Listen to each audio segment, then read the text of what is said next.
Today we are going to discuss a screening test for anemia.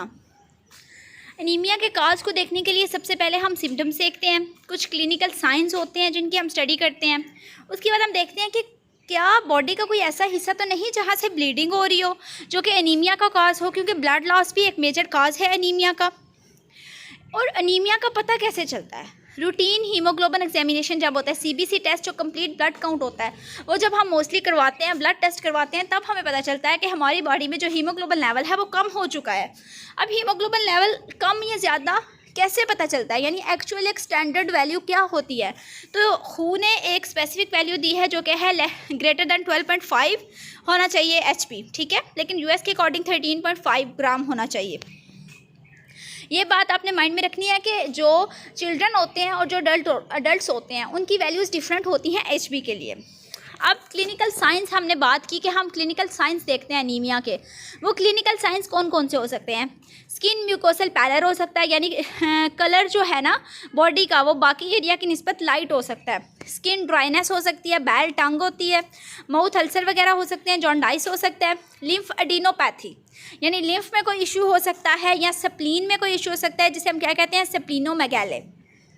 इसके बाद breathlessness होती है, ट्रैकीकार्डिया होता है। ट्रैकीकार्डिया में क्या होता है? हार्ट रेट जो है वो नॉर्मल से ज़्यादा हो जाता है। CHF इसमें क्या होता है? हार्ट फेलियर हो सकता है। Bleeding, occult blood. अच्छा, ये अकल्ट ब्लड क्या होता है कि इसमें ना स्टूल टेस्ट किया जाता है बेसिकली कि हमारी बॉडी में स्टूल में कोई हिडन ब्लड जो है वो मौजूद तो नहीं है, या हमारे जो लार्ज इंटेस्टाइन है उसमें कोई जमा हुआ खून तो नहीं मौजूद। उस टेस्ट को हम क्या कहते हैं? अकल्ट टेस्ट, जो कि एक इंडिकेशन है एनीमिया की।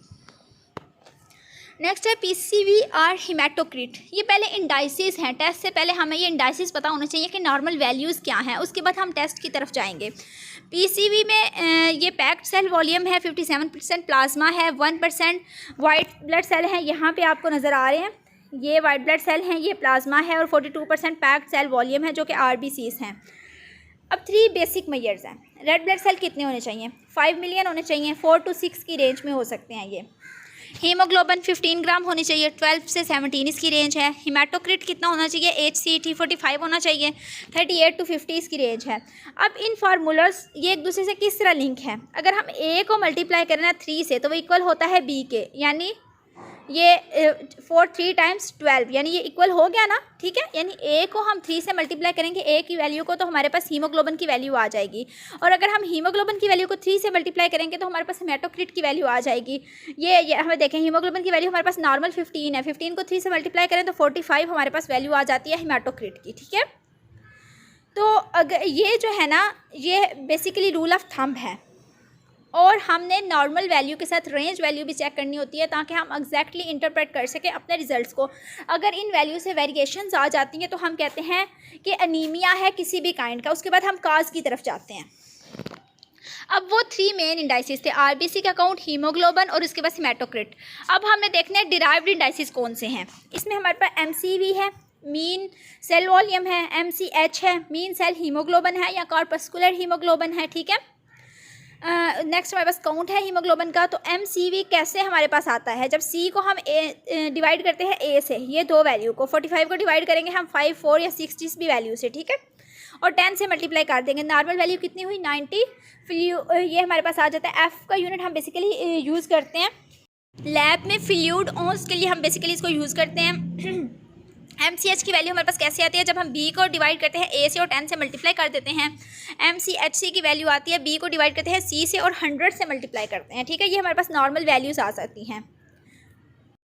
फर्स्ट टेस्ट बेसिकली जो हम एनीमिया के लिए देखते हैं वो है रेटिकुलोसाइट काउंट। रेटिकुलोसाइट्स क्या होते हैं? ये इमेच्योर एरिथ्रोसाइट्स होते हैं, ठीक है। इन्होंने कन्वर्ट होना होता है मैच्योर एरिथ्रोसाइट में, इन्होंने RBC बनना होता है, ठीक है। तो इसकी नॉर्मल वैल्यूज़ होती हैं, जो अडल्ट होते हैं 0.5 to 2.5, और जो इन्फेंट्स होते हैं उनमें 2 to 6% होते हैं। ये यहाँ पे देखें, हमने सुप्रावाइटल स्टेन से देखे हैं, ये रेटिकुलोसाइट्स, और लेशमैन स्टेन से हमारे पास रेटिकुलोसाइट्स जो हैं वो नज़र आ रहे हैं। इसमें जो ब्लू लाइन नज़र आ रही थी वो RNA स्ट्रैंड्स थे। अब हम टेस्ट कौन सा करते हैं? Reticulocyte production index. हम देखते हैं कि रेटिकुलोसाइट्स कितने बन रहे हैं। अगर रेटिकुलोसाइट्स ठीक बन रहे हैं ना, तो हम ये कहते हैं कि बोन मैरो जो है वो ठीक काम कर रही है। अब रेटिकुलोसाइट जो है काउंट इनका कितना होना चाहिए? 9%, ठीक है। और SB कंटेंट हमारे पास कितना होता है? 7.5 ये हमने एग्जांपल्स लिए हैं। फॉर एग्जांपल हमारे पास एक पेशेंट का रिजल्ट आया, उसका रेटिकुलोसाइट काउंट कितना था 9%, HB कंटेंट कितना था 7.5 ग्राम। तो हमने चेक करना है एनीमिया उसको है कि नहीं। 9 को हमने मल्टीप्लाई कर लिया, 7.5 डिवाइड बाई 15 क्या था, नॉर्मल हीमोग्लोबिन लेवल था, ठीक है। अब पहले हमने काउंट किया एनीमिया के लिए, तो वैल्यू आ गई हमारे पास 4.5 को हमने डिवाइड करना है 2 से, तो हमारे पास आ जाएगा रेटिकुलोसाइट प्रोडक्शन इंडेक्स जो कि 2.25 है। अब HB जो है ना वो ग्रेटर दैन 12 है, हीमेटोक्रिट की वैल्यू ग्रेटर दैन 38% है। डिक्रीज प्रोडक्शन, अगर हमारे पास RBCs बन ही नहीं रहे, उनकी प्रोडक्शन ही कम है, तो हम कहेंगे कि ये हाइपोप्रोलिफरेटिव एनीमिया है, ठीक है। लेकिन अगर हमारे पास डिस्ट्रक्शन ज़्यादा है कि RBCs बन तो रहे हैं लेकिन वो डिस्ट्रॉय ही उसी तरह हो रहे हैं, तो हम ये कहेंगे ये हीमोलिटिक एनीमिया है। यानी रेटिकुलोसाइट की प्रोडक्शन इंडेक्स से हम आगे एनीमिया की टाइप देख लेते हैं, कॉज हमें पता चल जाता है कि एनीमिया किस वजह से है। यहाँ पे ये हमारे पास एक्चुअल वैल्यूज़ दी गई हैं नॉर्मल CBC काउंट की। RBC जो है वो 5.29 है, HB जो है वो 16.2 है। ये नॉर्मल वैल्यूज़ हैं, ठीक है, जो होनी चाहिए। सेकंड टेस्ट में हम क्या करते हैं, साइज़ क्या है RBC का, साइज़ हमें कैसे पता चलेगा, मीन सेल वॉल्यूम से, MCV से, जो इंडिकेट करता है रेड सेल वॉल्यूम को। अब जो MCH है, मीन सेल हीमोग्लोबिन, और मीन सेल हीमोग्लोबिन काउंट जो है वो हमें HB कंटेंट के बारे में बताते हैं।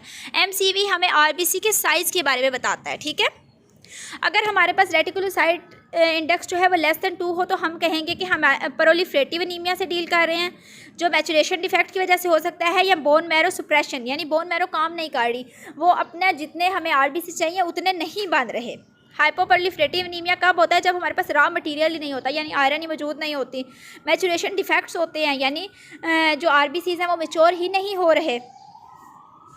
रेड सेल साइज़, ये हमारे पास नॉर्मल जो है वो साइज़ है। Mean cell volume, RBC volume को हम मेजर करते हैं मीन सेल वॉल्यूम से या रेड सेल डिस्ट्रीब्यूशन विड्थ से। अच्छा, MCV मीन सेल वॉल्यूम, इसकी भी कोई वैल्यूज़ हैं। अगर नॉर्मल इसकी वैल्यू कितनी है 80 to 100 FL, ठीक है, तो हम कहेंगे नॉर्मोसिटिक है, यानी जो RBC है ना वो नॉर्मल साइज़ के हैं। मैक्रोसिटिक यानी उनका साइज़ जो है वो ज़्यादा है, तो इसमें वैल्यू मोर देन 100 हो जाएगी।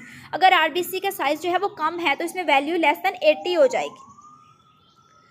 अच्छा, अब माइक्रोसिटिक एनीमिया अगर होता है, वैल्यू लेस देन 80 होती है, तो वो किस वजह से है, आयरन डेफिशिएंसी की वजह से है, क्रोनिक इन्फेक्शंस की वजह से है, थैलेसीमिया की वजह से है, हीमोग्लोबिन में कोई इश्यूज़ हैं, या साइडोब्लास्टिक एनीमिया है, इस वजह से ये हो सकता है। नेक्स्ट एनीमिया की टाइप में हम डिटेल से देखेंगे कि साइडोब्लास्टिक एनीमिया है क्या। नॉर्मोसिटिक एनीमिया किस वजह से हो सकता है, क्रोनिक डिजीज़ हो सकती है, या अर्ली आयरन डेफिशिएंसी हो सकती है, हीमोग्लोबिन इशू है, प्राइमरी मैरो डिसऑर्डर्स हैं, या बहुत ज़्यादा डेफिशिएंसीज इकट्ठी हो गई हैं, एक से ज़्यादा डिजीज़ पर्सन को हैं। मैक्रोसिटिक एनीमिया तब होगा जब macrocytic size red blood cell का तब होगा जब मेगैलोब्लास्टिक एनीमिया होगा। ये लीवर डिसीज़ हो सकती है। अब देखें कि हीमोग्लोबिन डिसऑर्डर्स जो है वो तीनों में है, ठीक है। मेटाबॉलिक डिसऑर्डर्स भी हो सकते हैं, या फिर इंक्रीज डिस्ट्रक्शन, यानी जो हीमोलाइसिस अगर होगी तो मैक्रोसिटिक एनीमिया हो सकता है। थर्ड टेस्ट है हमारे पास रेड सेल डिस्ट्रीब्यूशन विड्थ। अब ये नॉर्मल है 90 पे, ठीक है, यहाँ पे देखेंगे नॉर्मल है 90 पे। अगर ये जा रही है राइट की तरफ तो इसका मतलब है RBC का साइज़ ज़्यादा है, स्क्यूड टूवर्ड्स राइट। अगर ये स्क्यूड टूवर्ड्स लेफ्ट है, लेस देन 90 है, तो इसका मतलब है RBC का साइज़ जो है वो छोटा है। तो ये red cell distribution width test है। फोर्थ टेस्ट एनीमिया के लिए हम करते हैं पेरिफेरल स्मीयर स्टडी। ये हमें बताता है कि सारे RBC सेम साइज़ के हैं, उनका कलर सेम है, और इसके अलावा उनकी शेप सेम है, उनमें कोई RBC इंक्लूजन नहीं है, और अगर है तो उसको इंडिकेट करते हैं, या फिर कोई हीमो पैरासाइट्स नहीं है, यानी RBC के अंदर कोई पैरासाइट्स मौजूद नहीं है, ठीक है। उसके बाद हमारे पास स्फीयर हाइपोक्रोमिया। ये देखें, इसमें क्या होता है, सेंट्रल पैलेट का साइज़ ज़्यादा हो गया है, तो RBC का जो कलर है ना वो वाइट हो गया है, उनमें जो पिंक लाइन है वो कम है। माइक्रोसिटिक हाइपोक्रोमिक में क्या होता है कि कलर भी लाइट हो गया और जो साइज़ है वो भी कम है। इसके बाद नेक्स्ट हम देखेंगे माइक्रोसिटिक हाइपोक्रोमिक एनीमिया क्या होता है, कैसे होता है, ठीक है। टेस्ट बेसिकली हम 4 करते हैं एनीमिया के काज के लिए।